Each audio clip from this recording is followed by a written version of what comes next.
তবে তাবিজ ঝুলাইতে পারবেন একটা দুইটা করে, নাকি? তাবিজের ব্যবসা তো গরম। এক এক তাবিজ, এই যে উড়োজাহাজ মসজিদে এক হুজুর থাকেন, সেখানে এক এক তাবিজের দাম হলো 1500, 2000, 500, 700, 200-এর নিচে কোনো তাবিজ নেই। 200। এই যে উড়োজাহাজ মসজিদ, এলিফ্যান্ট রোড, সবাই জানে, কম বেশি সবার জানা আছে, কারণ যায় তো মোটামুটি। এগুলো বেদাত।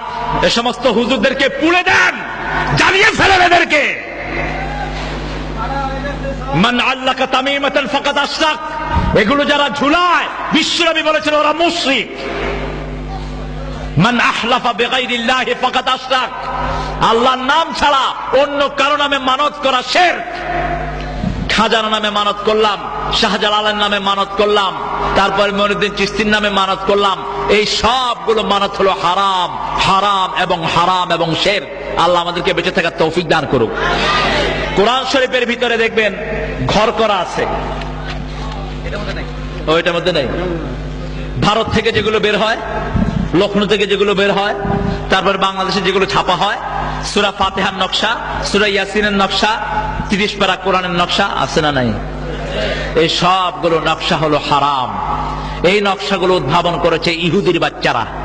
ইহুদিরা উদ্ভাবন করেছে এবং তারা কোরআনকে অপমাননার জন্য এই নকশাগুলো করেছে। বিসমিল্লাহ লিখতে 586, 700, আমার নাম্বারও মনে নাই, 786। আচ্ছা, হরে কৃষ্ণ হরে রামকে নাম্বারিং করলেও 786 হয়।